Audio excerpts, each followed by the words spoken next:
chilling tales for dark nights.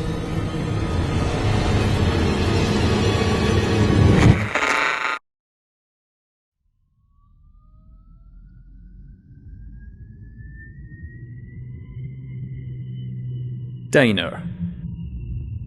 Written by Darren Totum.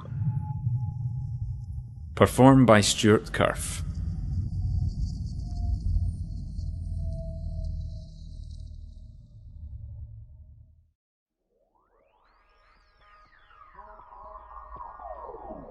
I sat slowly circling the teaspoon around my black coffee, creating swirls of bubbles so perfect their combination had never occurred in existence, would never occur again, yet were the production of something so utterly banal no one would ever appreciate their complexity.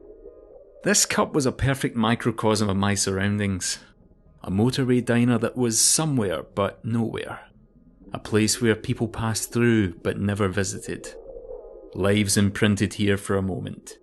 Yet, like a name written in breath on a window, would never leave a mark on their surroundings. The diner was like an old, yellow, dog-eared photo of itself. Dirty blinds covered the windows, slicing the light from passing cars into searching shafts that crawled across the walls. The tables were shrink-wrapped in scarred, wipe-clean plastic that would require far more than a wipe to clean, and the floor was a disfigured chessboard of black and white parquet grimacing at me with cement cavities. This faded facsimile of Americana was supported by the reproduction 60s jukebox leaning lazily on the far wall, although Enya's Caribbean Blue drifting from the speakers shattered the illusion somewhat. It was a dump, but being the only diner in a 40-mile radius meant that it was busy. Every permutation of every possible decision meant people's lives would crisscross here like tracks in the snow. Their impact only felt until the snow melted. Toilet breaks, rest stops, breakdowns, refueling, and a million other contrivances of consequence drew strangers here. Whatever their motive, I doubted the promise of quality food was one of them. A hunch of smoke clung jealously to the ceiling outside the kitchen door, where a steady stream of plates were shuttled to the tables. The taste of greasy air kept toying with the back of my throat. To me it made no odds. I didn't really care. I wasn't here to eat their food. It was about 9:30 p.m. I'd been sat here in a booth alone long enough that my coffee had become cold, and long enough that my waitress had noticed. Deep red lipstick, violet eyeshadow, red horn-rimmed glasses, and squeezed into a uniform that shouted walking cliché. Though she was a large lady, she had made a better job of shrink-wrapping herself than they had done the tables. The seams of her dress strained as she strode towards me with an air of practiced authority. Her red frizzy hair gently bounced as she approached, thrusting out her large breasts which bounced in unison, albeit not so gently. She looked like something from a Far Side cartoon. I allowed myself a wry smile, and it must have come off as insincere. "Something wrong with the coffee there, darling?" she said, her lazy drawl making it more of an accusation than a question. No, sorry, I was miles away." "You want a refill? This is our busiest time and I can't have you taking up a booth without paying for anything," thudding her coffee pot down beside my cup. She smelled of lipstick and chip fat. I looked past her breast and into her eyes. She was looking for confrontation, so I merely smiled and nodded in acquiescence. Tutting, she poured me another cup, her fat fingers bursting out from under her rings, of which she had many. Her hands reminded me of balloon animals. I noticed no wedding ring though, and through her confidence around men, she must have been married. Divorced now or widowed then, complexity hidden by triviality, like the coffee she poured. She caught me staring at her fingers, and questioning my probing eyes turned fast and made her way back towards the kitchen. I watched her for a moment, angry with myself that I'd given her a reason to remember me. Almost in sympathy of my concerns, she recognised someone entering the diner, and squealing with delight gave this rather fat man a warm embrace. He returned the gesture, squeezing both her and the mild annoyance from my mind. The diner had filled up by now, and the atmosphere was thick with conversation. Hushed speech hung in the air like smoke. Anonymous talk that was familiar, but at the same time foreign. I liked it here. I was ambiguous like the words. The chatter intertwined like vines, meaning being lost in the noise. A phrase or two recognisable, but the overall effect was like static. One of the purest truths is that you can never feel more alone than when in a large crowd of strangers. This made me feel invisible, and was something I thrived on. Spending much of my time in places like these, you understand how people enjoy being around other people, while simultaneously being alone. No eye contact made, and conversation rarely struck up. Sharing time with others privately. Tonight was different. In the corner was a group of 3, 2 men and a girl. Both men must have been late 20s. Their denims, aged sneakers, and dirty hooded jumpers made them look immediately out of place with the usual trucker clientele. I assumed the girl was the girlfriend of one, possibly both. Her hair was dark, greasy, and pinned back in a ponytail. She looked tired and kept pulling the sleeves of her jumper over her hands like a nervous tick. Both men were sat opposite each other, having an intent discussion. They were perched on their elbows, arguing about something or other. As they talked, their eyes wandered through the faces of the diner. They were surveying the customers, gauging everyone, in particular sizing up the men. I knew this, because this is what I did. The bigger of the two had a shaven head with a dusting of stubble that gleamed with sweat. His pronounced jaw and low brow made him look slow, but his intelligence was betrayed by his eyes. They moved fast through the patchwork of faces, analysing the men, summarising who would be the greatest threat and who needed to be controlled. He met my gaze, and immediately his eyes danced from mine with a jolt of disinterest. Most likely due to my small frame and pale, sickly complexion. The smaller of the two was agitated and nervous. He hid his head and eyes underneath his hood and was flicking the tip of a fork off his bottom lip, compounding the neuroticism of the girl who snatched at the fork with one of her small hands. Echoing the girl's anxiety, the fork nervously danced from her grip, across the tabletop, clattering against the wall and landing on the floor. The noise evaporated into the bustle of the evening's trade. But the smaller of the two men froze and glared at the girl. His shoulders hunched, and with slow deliberation he reached across to the girl's hands and squeezed her knuckles until his went white. The larger man reached across and touched the other's forearm, nodding to the oblivious patrons lost in their thoughts and talk. He let go. Her hand whipped back into her sleeve and she wiped the newly emerging tears from her eyes.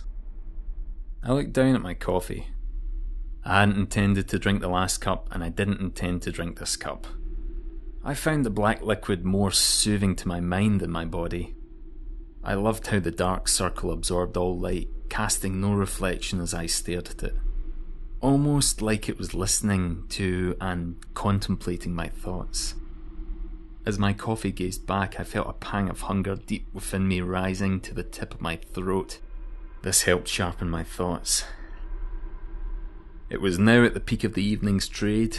I would normally act, but the situation had become dangerously unpredictable, with the addition of the 3 strangers.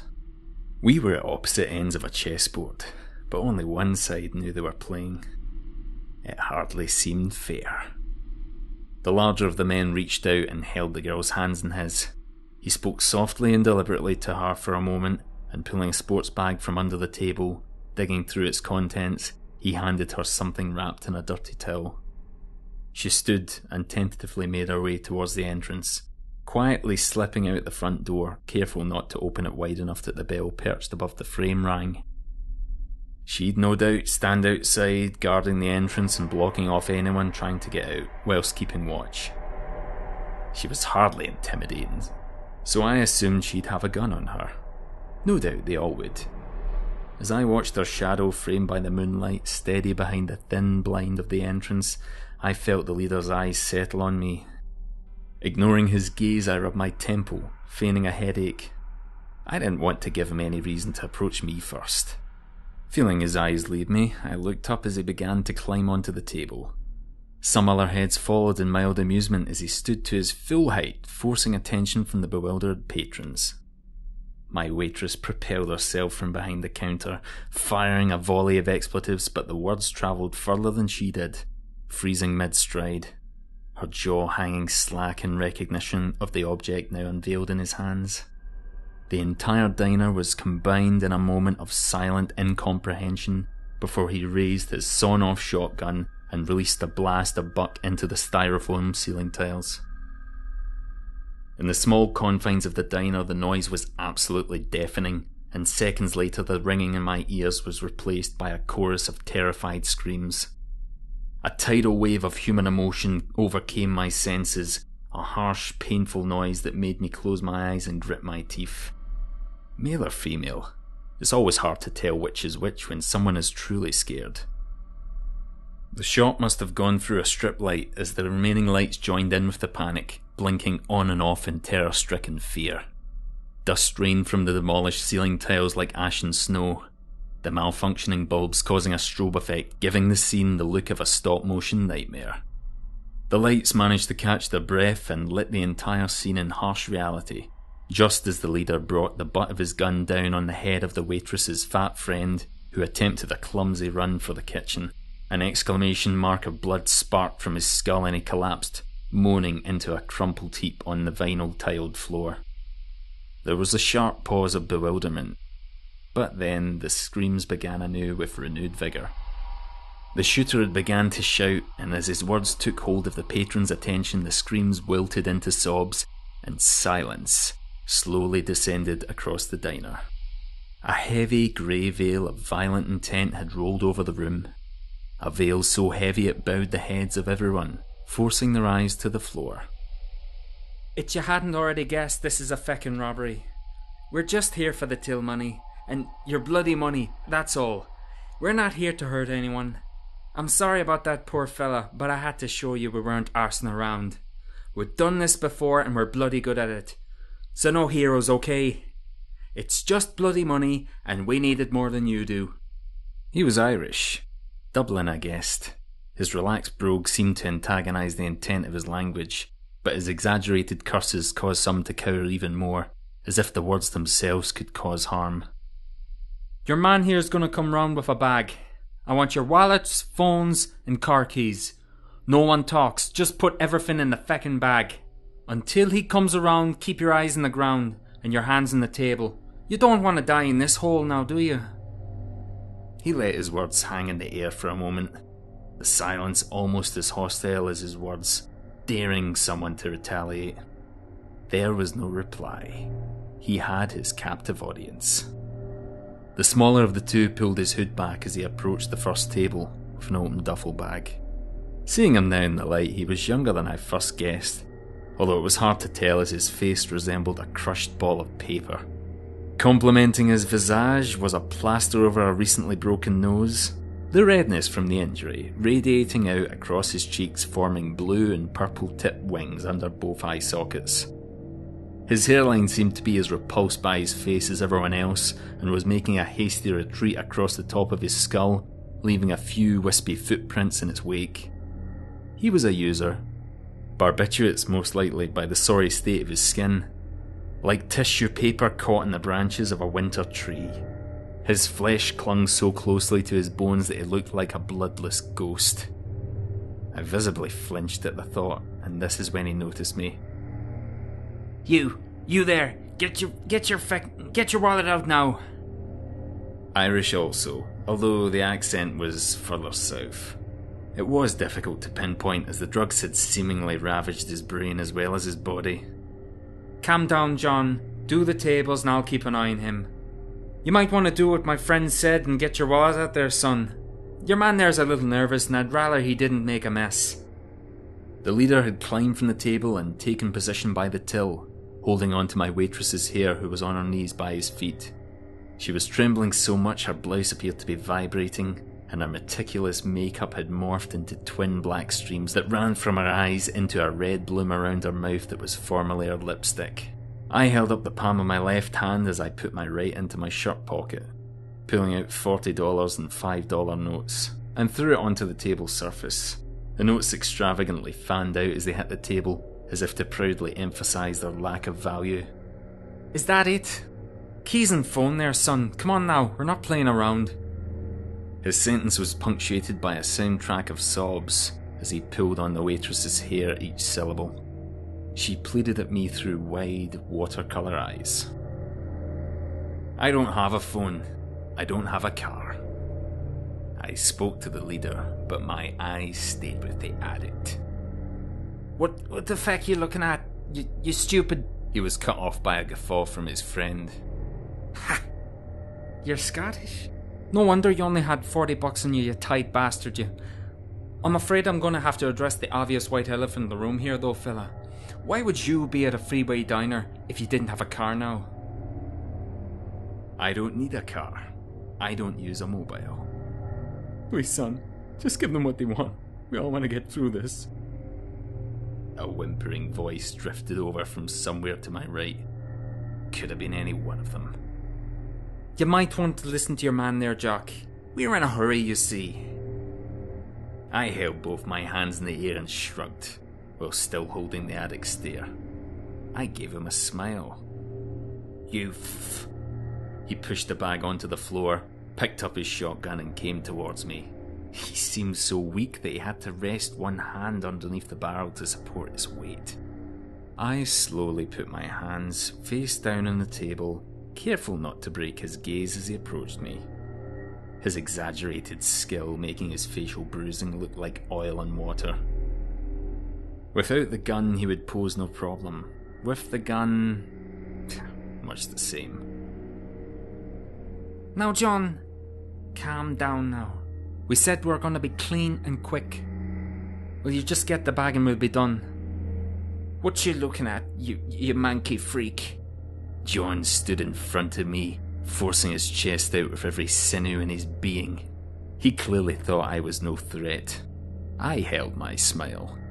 He violently thrust the tip of the barrel into my forehead, jerking my head back against the seat. My sight blurred for a moment as a cold trickle of blood welled in the corner of my eye from the semicircular gash in my forehead. As the blood caressed its way down the underside of my chin, I gave John an even bigger smile, this time a large, toothy grin. Through his self-inflicted fog of substance abuse, his brain struggled to make sense of what he'd seen, but in an instant the mist cleared and he turned in revulsion, just as the girl burst through the front door. There's a truck pulling into the car park. What's taking so long? She said. He's a fuck... That's all John managed as I quickly rose up from the table, grabbing his gun arm and yanking it away from his body. His weak frame relented in my grip, and using his arm to point his gun at the girl, I cradled his jaw and neck in my right hand, holding his face level with mine and looking directly at the leader. He levelled his gun at me, letting go of the waitress's hair. She clumsily crawled on her elbows under the nearest table, which made a poor job of concealing her considerable rear. Okay now, fella. Don't do anything rash here. We were never gonna hurt anyone. We were just here for the cash like we said. Just shoot this sculpture. I squeezed John's jaw tightly, and I felt his drool run down the palm of my hand as he started choking on his own tongue. Don't hurt him or I'll shoot you, pal. Two of us, one of you, fella. Put him down and leave. Take the gun if you like, but just go. I turned my head, looking at the girl. It must have begun to rain outside as her black hair was flattened to her head and the night's moisture shined across her red cheeks. She was aiming the gun at me, but her shoulders were pushed far back, betraying the fear in both the weapon in her hand and its intended target. Under the grime and misfortune, she was a pretty girl. Her green eyes nestled in teary hammocks that broke when she blinked. Put the gun down, turn around, walk away and forget about tonight. This is not you. Call your family, tell them you're sorry and go home. I spoke softly and deliberate. She glanced at the gun in my hand, and I lifted the barrel towards the ceiling. She looked over my shoulder at the Irishman who was still pointing his gun at the back of my head. Jess, don't you feckin' go anywhere. This freak is just trying to scare you. We're in control. Your parents don't need you, Jess, but right now I do. Holding her eyes in mine, I shook my head. She took a step back towards the door and slowly lowered the gun. Her shoulders began quivering in time with the tears that were now streaming down her face. Keep your feckin' gun pointed at this prick, Jess. I'm sorry, Joe. I can't. She knelt and put the gun on the ground, and as she stood again, I gave her a reassuring nod, and she quickly slipped out the door into the cool night air. No, you can't! I pulled back John's head, straining his neck and putting pressure on his already injured nose. His eyes pleaded and jolted from side to side in fearful discord. The same cowering voice came again from the corner of the diner. Please, let us go, sir. We're just customers here and have no quarrel with either of you. Please let us leave and none of us will call the police. You could almost taste the subservience. It disgusted me. Sit down and shut up. Eyes now trained on me in a cacophony of confusion. If they thought I was their saviour, they were wrong. Okay now, Jock, we'll call this a day. I'll put the gun down now and follow my girl out. Just let go of my friend there and... Come closer. What? Come closer and we'll talk. Just the three of us. Keep the gun pointed at my head if you like. Like a child approaching the end of a diving board, he edged towards me until the barrel of his gun touched the skin of my throat, and our free faces were a breath's width apart. John's eyes darted furiously between us as his hot, panicked breath tried to force my hand away from his face through his nose. Go on then. I laughed. Of all the diners, you chose this one tonight. A second passed, and watching my mouth, his pupils dilated fully as I sensed the kinetic motion that would precede him pulling the trigger. I hit him hard in the chest with my right arm and he flew backwards, his thighs hitting the counter, sending him somersaulting behind the till. John startled and began to struggle. Pulling his gun hand back and grasping under his jaw, I wrenched hard, tearing his head from his neck, the only resistance being a slick popping noise. His body slumped to my feet with barely a sound, his sullied blood pooling on the parquet, almost relieved to escape its diseased host. Pandemonium. The 20 or so patrons nervously exploded from their seats, searching for any exit they could find. Elbows flying and necks straining, they climbed over each other like frightened ants to reach the perceived safety of the dark. One man went straight through one of the main windows. A crescendo of grunts and smashed glass followed him into the light summer rain. More followed in his wake out the window, landing on his prostrate form, crunching glass into his back as he struggled to catch his breath.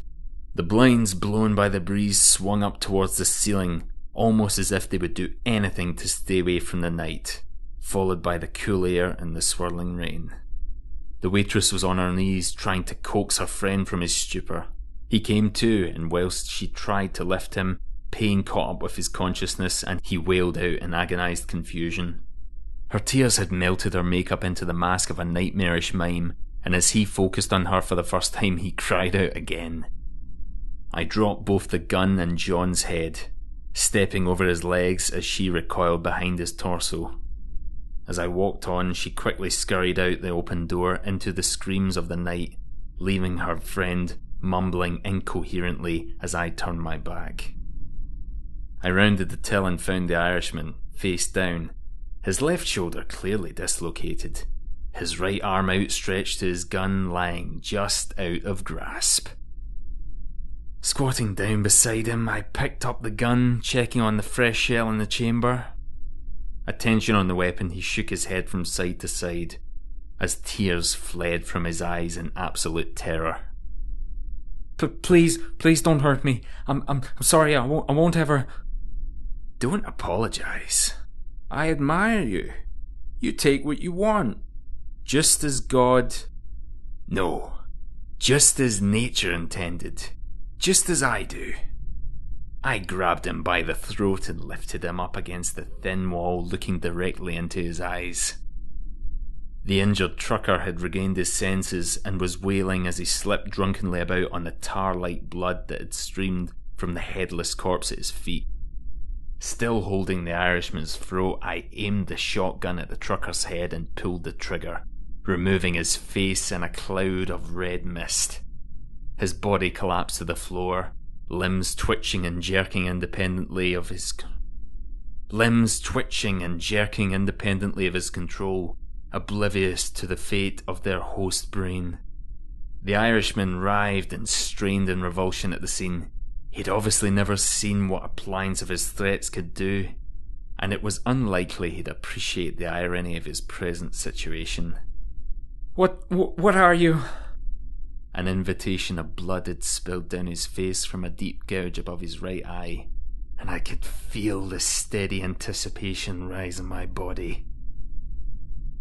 I fought to hold it back, but the excitement rolled up my back, across my shoulders and into my arms, inadvertently tightening my grip around his throat, as if the very thirst were impatient itself. I leaned into his ear and whispered the last sentence his brain would ever be able to comprehend. "There's always a bigger fish." I grabbed him by the hair and pulled his head back, exposing his neck. The sinews of his muscles rippled across his skin, slightly pulsed from the blood being forced through his veins. His elevated heart rate almost sympathetic to my thirst, tempting me from within. He closed his eyes tightly as if hiding his mind would blind the pain. They all did. My chest swelled as I let the thirst take over and bit into his throat and tearing away at the skin, muscle and cartilage. Like a rose waking in the dawn light, his neck opened invitingly for me, blood pulsing from the wound. I put my lips to his throat and drank greedily. With each gulp I felt a warm wave washing through me, filling me with life as the Irishman slowly faded. As the flow stemmed, I squeezed his abdomen hard, and the stream gained in strength once more before finally dying. I pulled my mouth away and arched my back and screamed out into the air of the almost empty diner. Thirst now satisfied, relinquished control over my senses, and I looked at my prey as the last of his life left him. The fear was gone from his eyes, although there was no peace. A purely human invention to give meaning to the emptiness of death. His brain simply had stopped forming discernible emotion as his synapses slowly misfired. I released him into oblivion with a quick turn of his head and lay his body gently on the floor. As I walked into the cold night air, I looked towards the sky, letting the rain wash the fast congealing blood from my mouth and neck. The clouds gently glowed as the rain fell in infinite, exquisite patterns onto my face. I smiled and closed my eyes, enjoying the moment. The invigoration of my meal mixing with the godlike feeling of power that only the hunt can give.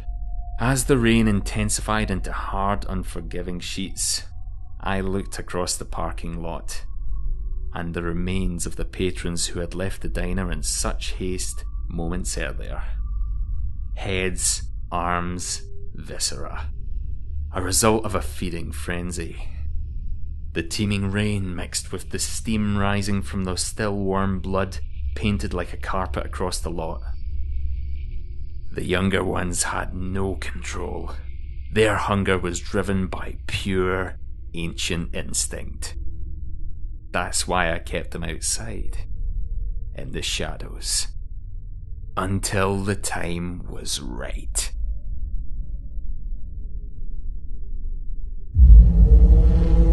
Chilling tales for dark nights.